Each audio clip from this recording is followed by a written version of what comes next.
Hello friends, JSSC classes में आपका स्वागत है। फ्रेंड्स, अगर आप जेएसएससी सीजीएल का तैयारी कर रहे हैं तो इस चैनल को सब्सक्राइब कर ले। इस चैनल पर आपको साइंस, मैथ्स, कंप्यूटर इत्यादि सब्जेक्ट का वीडियो लेक्चर मिलेगा। आज के इस वीडियो में हम लोग साइंस और साइंस में बायो का चैप्टर ब्लड पढ़ेंगे। तो चलिए शुरू करते इस चैप्टर को। पहले रक्त के बारे में सामान्य जानकारी देखते हैं। पहला कि रक्त के अध्ययन को हीमेटोलॉजी कहते हैं। दूसरा पॉइंट है कि रक्त एक परिसंचरणीय तरल पदार्थ है, क्योंकि इसका पूरे शरीर में संचरित होता है रक्त, इसलिए यह एक परिसंचरणीय तरल पदार्थ है। तीसरा पॉइंट है कि यह एक तरल संयोजी ऊतक है। संयोजी ऊतक इसलिए कहते हैं क्योंकि यह पूरे शरीर में संचरित होता है और अपने संचरण के द्वारा शरीर के विभिन्न पार्ट्स को आपस में जोड़ के रखता है। यह एक मेसोडर्मल तरल पदार्थ है। मेसोडर्मल इसलिए कहते हैं क्योंकि इसका निर्माण अस्थि मज्जा से होता है। अस्थि मज्जा एक मेसोडर्मल ऑर्गेन है। मेसोडर्मल हमारे शरीर की स्किन का एक लेयर होता है।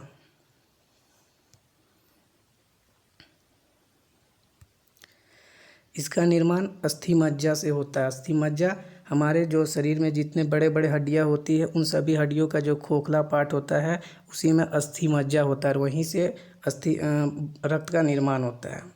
रक्त का मापन हीमोसाइटोमीटर नामक यंत्र से किया जाता है। हीमोसाइटोमीटर यंत्र से रक्त में जितने भी आरबीसीस होते हैं, प्लेटलेट्स होते हैं, डब्ल्यूबीसीस होते हैं, इनका जांच किया जाता है, इनको मापा जाता है।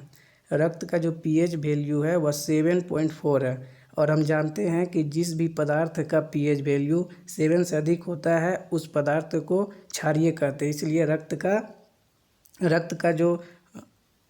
एक क्षारीय पदार्थ है, तरल पदार्थ है। यह एक एल्कलाइन पदार्थ है। एल्कलाइन इसलिए कहते हैं क्योंकि यह जल में घुलनशील होता है और जितने भी तरल पदार्थ जल में घुलनशील होते हैं उन सभी को एल्कलाइन पदार्थ बोलते हैं।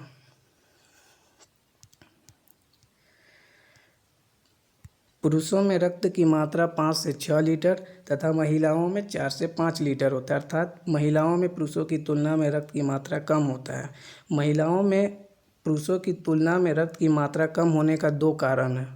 पहला कि महिलाओं का शारीरिक वजन पुरुषों की तुलना में कम होता है और दूसरा है कि महिलाओं में आरबीसी पुरुषों की तुलना में कम होता है। मानव शरीर में ब्लड की कुल मात्रा शारीरिक वजन का 7 से 8% होता है। एक यूनिट ब्लड का वैल्यू जो होता है वह 350 ml से 450 ml का होता है। महिलाओं से जो ब्लड निकाला जाता है 1 यूनिट उसका वैल्यू 350 ml होता है और पुरुषों से जो निकाला जाता है वह 450 ml का होता है। रक्त का रंग लाल होता है। इसका कारण है रक्त में उपस्थित हीमोग्लोबिन, और हीमोग्लोबिन जो है वह रक्त के लाल रंग प्रदान करने में 2 तरीक़ा से जिम्मेदार है। पहला कि हीमोग्लोबिन का जो हीम भाग होता है उसमें आयरन के यौगिक उपस्थित होते हैं जो ऑक्सीजन के साथ अभिक्रिया करके लाल रंग का निर्माण करता है। और दूसरा कि हीमोग्लोबिन का जो दूसरा पार्ट होता है ग्लोबिन, वह एक वर्णक है और इसका रंग लाल होता है। इस कारण रक्त का रंग भी लाल होता है।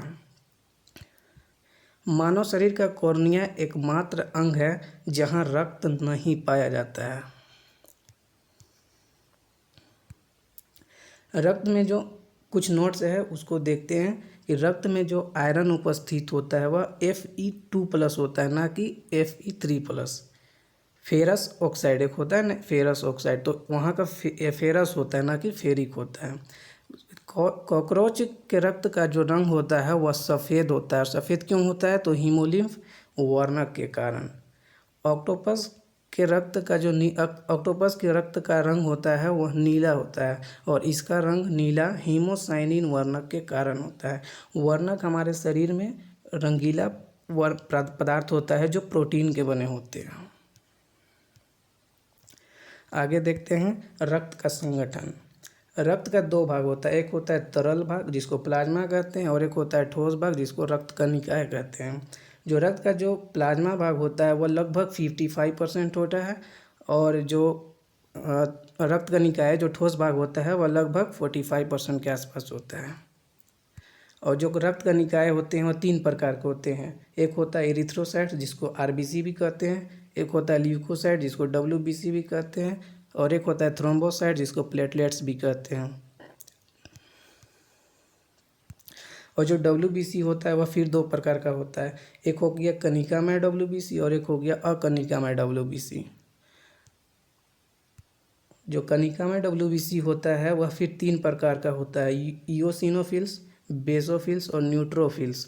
और जो अकनिकामय होता है वह मोनोसाइट, लिम्फोसाइट 2 प्रकार का होता है। और जो लिम्फोसाइट होता है उसे फिर 2 प्रकार का होता है, एक होता है बी लिम्फोसाइट और एक होता है टी लिम्फोसाइट।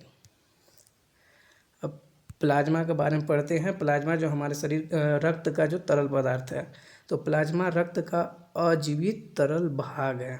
रक्त में इसकी मात्रा लगभग 55% होती है और रक्त से आरबीसी को निकाल लेने पर बचा भाग ही प्लाज्मा कहलाता है, अर्थात कि प्लाज्मा में आरबीसी नहीं होता है।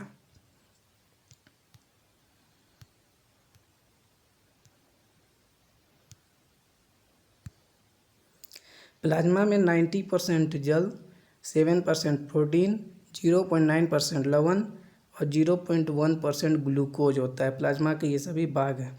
उसके बाद प्लाज्मा का रंग जो होता है वह हल्का पीला होता है और यह हल्का पीला बिलिरुबिन वर्णक के कारण होता है। और इस बिलिरुबिन वर्णक का निर्माण जो होता है वह यकृत में होता है।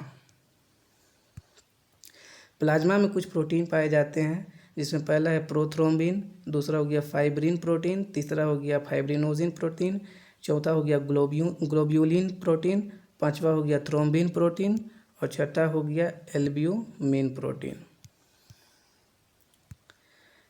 इन सभी में जो एल्ब्यूमिन प्रोटीन होता है उसका मात्रा बहुत कम होता है, अल्प मात्रा में होता है। इसलिए मुख्य रूप से जो प्लाज्मा में जितने भी प्रोटीन पाए जाते हैं उनका 5 ही काउंट किया जाता है।